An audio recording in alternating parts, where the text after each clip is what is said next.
Assalamualaikum warahmatullahi wabarakatuh. Saya Nur Halimatus Sadiah, NPM 190319174. Di sini saya akan mempresentasikan tentang manajemen persediaan syariah. Pengertian manajemen persediaan. Manajemen persediaan adalah jumlah persediaan yang optimal dengan biaya total yang minimal. Persediaan merupakan bahan atau barang yang disimpan yang akan digunakan untuk memenuhi tujuan tertentu, misalnya untuk digunakan dalam proses produksi, untuk dijual kembali, atau untuk suku cadang dari suatu peralatan atau mesin. Macam-macam persediaan. Yang pertama ada persediaan alat-alat kantor, yaitu persediaan yang diperlukan dalam menjalankan fungsi organisasi dan tidak menjadi bagian dari produk akhir, misalnya alat tulis, kertas, tinta, printer. Lalu yang kedua ada persediaan bahan baku, yaitu item yang dibeli dari para supplier untuk digunakan sebagai input dalam proses produksi. Bahan baku ini yang akan diproses atau diolah sehingga menjadi produk barang jadi. Misalnya untuk industri mebel membutuhkan persediaan bahan baku berupa kayu, jati, dan rotan. Lalu yang ketiga ada persediaan barang dalam proses, yaitu bagian dari produk akhir tetapi masih dalam proses pengerjaan karena masih menunggu item yang lain untuk diproses. Misalnya, dalam industri makanan roti, persediaan dalam proses berupa adonan roti dari beberapa bahan yang nantinya siap dimasak untuk menjadi roti. Lalu yang terakhir ada persediaan barang jadi, yaitu persediaan produk akhir yang siap untuk dijual, didistribusikan, atau disimpan yang menjadi inti proses dari perusahaan. Misalnya dalam industri mobil itu meliputi mobil itu sendiri. Slide berikutnya yaitu ada fungsi. Handoko menyebutkan bahwa persediaan memiliki 3 fungsi, yaitu yang pertama ada decoupling, yaitu persediaan diadakan agar perusahaan tidak sepenuhnya bergantung pada pengadaannya dalam hal kuantitas dan waktu pengiriman saja. Persediaan barang dalam proses diadakan agar departemen dan proses individual perusahaan terjaga kebebasannya. Persediaan barang jadi diperlukan untuk memenuhi permintaan produk yang tidak pasti dari para pelanggan.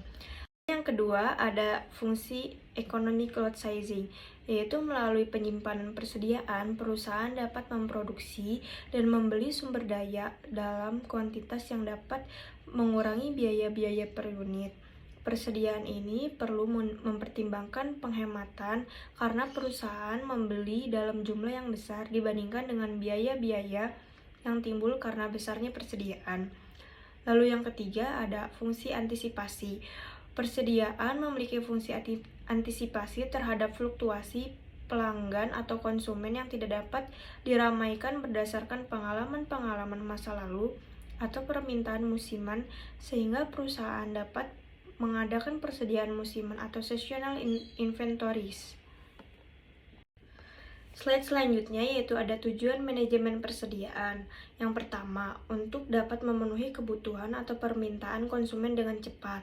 Lalu yang kedua, untuk menjaga kontinuitas produksi atau menjaga agar perusahaan tidak mengalami kehabisan persediaan yang mengakibatkan terhentinya proses produksi. Hal ini dikarenakan alasan yang pertama yaitu kemungkinan barang atau bahan baku dan penolong menjadi langka sehingga sulit untuk diperoleh. Lalu yang kedua, ada kemungkinan supplier terlambat mengirimkan barang yang dipesan. Lalu selanjutnya, untuk mempertahankan dan bila mungkin meningkatkan penjualan dan laba perusahaan. Yang keempat, menjadi agar pembelian secara kecil-kecilan dapat dihindari karena dapat mengakibatkan biaya menjadi besar.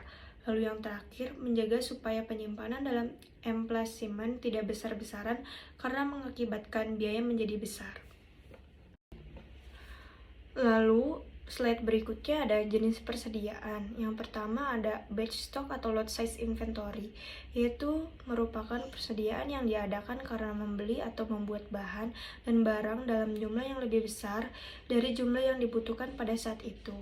Lalu yang kedua ada stock atau lot size inventory, yaitu antara lain yang pertama memperoleh potongan harga pada saat harga pembelian, lalu yang kedua memperoleh efisiensi produksi karena adanya operasi atau proses produksi yang lebih lama, lalu yang terakhir adanya penghematan di dalam biaya angkutan. Yang C, fluctuation stock, merupakan persediaan yang diadakan untuk menghadapi fluktuasi permintaan konsumen yang tidak bisa ditebak.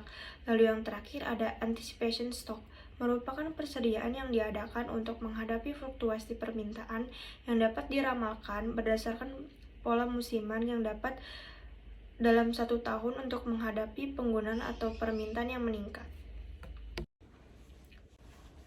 Slide berikutnya yaitu ada model pendekatan manajemen persediaan. Yang pertama ada economic order quantity, yaitu jumlah pemesanan yang paling ekonomis, yaitu jumlah pembelian barang yang dapat meminimumkan jumlah biaya pemeliharaan barang di gudang dan biaya pemesanan setiap tahun.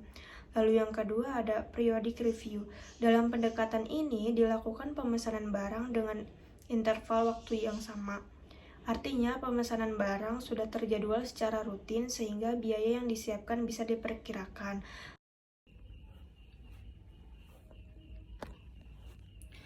Lalu yang ketiga ada Material Requirement Planning.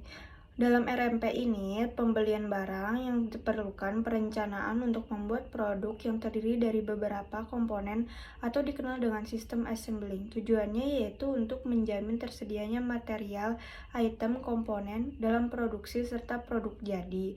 Tujuan keduanya yaitu untuk menjaga tingkat persediaan seminim mungkin serta untuk merencanakan aktivitas pengiriman, penjadwalan, dan pembelian material. Slide berikutnya yaitu ada konsep manajemen persediaan dalam Islam.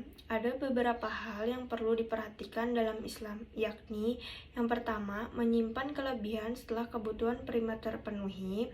Yang kedua, menyimpan kelebihan untuk menghadapi kesulitan. Yang ketiga, hak harta keturunan sebagai generasi mendatang. Yang keempat, tidak menimbun dan memonopoli harta kekayaan. Dan yang kelima, pengembangan harta dilakukan dengan usaha yang baik dan halal.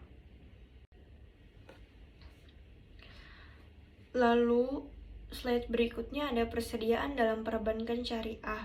Dalam perbankan syariah menggunakan pendekatan just in time yang merupakan sistem yang dikembangkan atas dasar perbaikan dari kekurangan sistem tradisional. Persediaan dalam perbankan syariah merupakan aktivitas non-kas yang tersedia untuk yang pertama, dijual dengan akad murabahah. Yang kedua, diserahkan sebagai modal bank dalam akad mudharabah atau musyarakah. Lalu yang ketiga, disalurkan dalam akad salam atau salam paralel. Yang keempat ada aktivitas istisna yang telah selesai tetapi belum diserahkan bank kepada pembeli terakhir. Terima kasih, mohon maaf bila ada kesalahan. Wassalamualaikum warahmatullahi wabarakatuh.